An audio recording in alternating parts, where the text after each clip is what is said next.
जय हिंद। आज हम पढ़ेंगे इंडियन जीके। देखिए ऑलरेडी मैंने 420 इंडियन जीके पढ़ा चुका हूं। अगर आप उसे नहीं देखे हैं तो उस वीडियो का लिंक इस वीडियो के डिस्क्रिप्शन में दे दिया हूं, आप उसे देख लीजिएगा। तो चलिए शुरू करते हैं।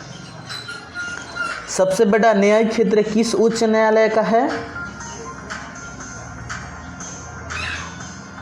ये है गुवाहाटी उच्च न्यायालय का, इसलिए इसका आंसर हो जाएगा ए। निम्नलिखित में कौन सी भाषा संविधान की 8वीं अनुसूची में नहीं है? फारसी भाषा नहीं है, इसलिए इसका आंसर हो जाएगा फारसी। फारसी भाषा नहीं है, इसलिए इसका आंसर हो जाएगा फारसी। निम्नलिखित में संविधान का कौन सा भाग संशोधित नहीं किया जा सकता है? निम्नलिखित में संविधान का कौन सा भाग संशोधित नहीं किया जा सकता है? तो ये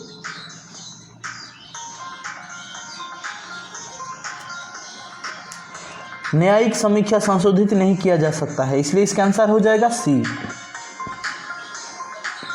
भारतीय संविधान में संशोधन का प्रस्ताव किस देश के संविधान से लिया गया है? तो ये लिया गया है दक्षिण अफ्रीका से, इसलिए इसका आंसर हो जाएगा ए, दक्षिण अफ्रीका। राष्ट्रीय वरिष्ठ नागरिक परिषद का अध्यक्ष कौन होता है? सामाजिक न्याय और अधिकारिता मंत्री, इसलिए इसका आंसर हो जाएगा सी, सामाजिक न्याय और अधिकारिता मंत्री, इसलिए इसका आंसर हो जाएगा सी। मतदान निगरानी प्रणाली पहली बार किस राज्य में लागू की गई? तो ये किया गया गोवा में, इसलिए इसका आंसर हो जाएगा बी, गोवा। ईवीएम में अधिकतम कितने प्रत्याशी हो सकते हैं? 64 प्रत्याशी हो सकते हैं ईवीएम में, इसलिए इसका आंसर हो जाएगा डी, 64। निम्नलिखित में से कौन सा संविधान संशोधन विधेयक नागरिकों को सहकारी समितियों का गठन करने का मौलिक अधिकार प्रदान करता है? 111, इसलिए इसका आंसर हो जाएगा बी, 111। AFSPA पहली बार कहाँ लगाया गया? तो ये लगाया गया पूर्वोत्तर राज्य में, पहली बार पूर्वोत्तर राज्य में लगाया गया ये AFSPA, इसलिए इसका आंसर हो जाएगा बी। संविधान की 8वीं अनुसूची में कितनी भाषाएं हैं? संविधान की 8वीं अनुसूची में 22 भाषाएं हैं, इसलिए इसका आंसर हो जाएगा डी।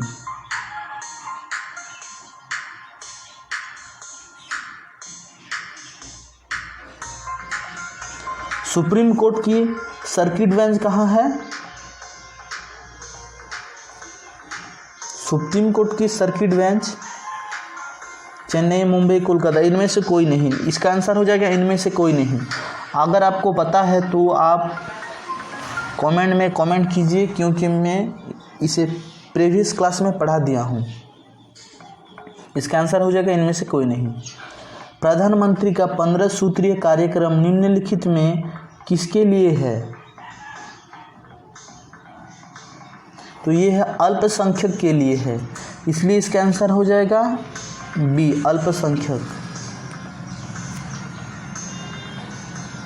भारतीय राष्ट्रीय एकता परिषद का अध्यक्ष कौन होता है? तो ये होता है प्रधानमंत्री। भारतीय राष्ट्रीय एकता परिषद का अध्यक्ष कौन होते हैं? प्रधानमंत्री होते हैं, इसलिए इसका आंसर हो जाएगा ए, प्रधानमंत्री। भारत के प्रधानमंत्री का आवास 7 रेस कोर्स रोड साधारण रूप से किस नाम से जाना जाता है? तो ये जाना जाता है पंचवटी नाम से, इसलिए इसका आंसर हो जाएगा डी, पंचवटी।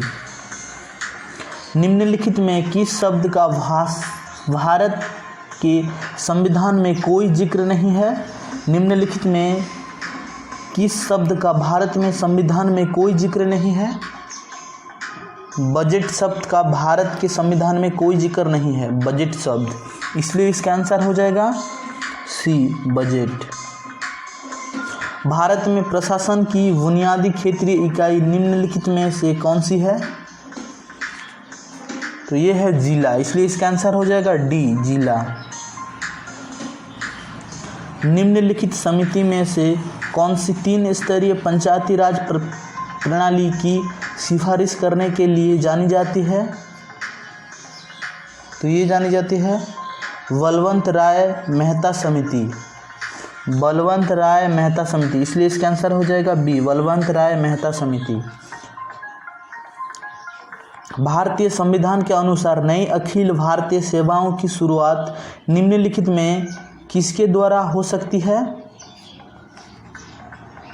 ये हो सकती है राज्यसभा के द्वारा, इसलिए इसका आंसर हो जाएगा ए, राज्यसभा।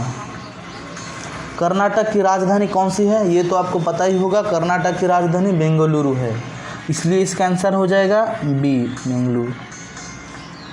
हसन निजामी और फ़ख-ए-मुदव्विर किसके दरबारी कवि थे? हसन निजामी और फ़ख-ए-मुदव्विर किसके दरबारी कवि थे?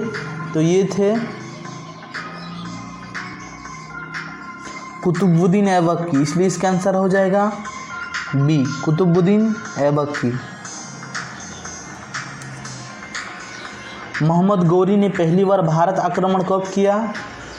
मोहम्मद गौरी ने पहली बार भारत आक्रमण 1175 में किया, इसलिए इसका आंसर हो जाएगा ए, 1175। किसके काल को मुगल चित्रकला का स्वर्ण काल कहा जाता है? जहांगीर के काल को, इसलिए इसका आंसर हो जाएगा जहांगीर, ए, इसलिए इसका आंसर हो जाएगा ए, जहांगीर। किसका काल मुगल वास्तुकला का स्वर्ण काल कहा जाता है? किसका काल मुगल वास्तुकला का स्वर्ण काल कहा जाता है? शाहजहां का, इसलिए इसका आंसर हो जाएगा बी, शाहजहां। मोहम्मद बिन कासिम ने भारत पर आक्रमण कब किया? मोहम्मद बिन कासिम ने भारत पर 712 में भारत पर आक्रमण किया, इसलिए इसका आंसर हो जाएगा डी, आंसर हो जाएगा डी। लिंगराज मंदिर किस प्रदेश में है? लिंगराज मंदिर उड़ीसा में है, इसलिए इसका आंसर हो जाएगा डी, इसका आंसर हो जाएगा डी, उड़ीसा में है। ये किस भगवान के लिए समर्पित है? ये शिव भगवान के लिए समर्पित है लिंगराज मंदिर। नटराज की सांख्य मूर्ति किस वंश से संबंधित है? नटराज की सांख्य मूर्ति चोल वंश के लिए संबंधित है, इसलिए इसका आंसर हो जाएगा बी, चोल। अमोघा वर्ष किस वंश से संबंधित था? अमोघा वर्ष राष्ट्रकूट वंश से संबंधित था, इसलिए इसका आंसर हो जाएगा बी, राष्ट्रकूट। ब्रिटेन की रानी एलिजाबेथ प्रथम किसके समकालीन थी? तो ये थी अकबर की समकालीन। देखिए समकालीन का मतलब जैसे हम लोग किसका समकालीन है? हम लोग कोरोना के समकालीन हैं। हमारे टाइम में ये कोरोना आया है, तो अब अकबर के टाइम में ये ब्रिटेन की जो रानी एलिजाबेथ प्रथम ये मतलब उस टाइम थी, इसलिए इसका आंसर हो जाएगा अकबर। ये अकबर की समकालीन थी, इसलिए इसका आंसर हो जाएगा सी, अकबर। 2600 ईसा पूर्व से 1900 ईसा पूर्व तक भारतीय उपमहाद्वीप के पश्चिम में कौन सी सभ्यता रही? तो ये रहा सिंधु घाटी सभ्यता। कौन सी सभ्यता? सिंधु घाटी सभ्यता, इसलिए इसका आंसर हो जाएगा ए, सिंधु घाटी सभ्यता। हर्षवर्धन के राज्य का समयकाल क्या था? देखिए हर्षवर्धन के राज्य का समयकाल 500 से लेके 647 तक था, लेकिन इसका आंसर इस ऑप्शन में ये चारों ऑप्शन में नहीं है, तो मैं आपको बता देता हूँ। ये 590 से लेके 647 तक था, ठीक है, यहाँ तक था। आई होप कि ये सारे क्वेश्चन आपको समझ में आया होगा। मिलेंगे नेक्स्ट क्लास में, तब तक के लिए जय हिंद।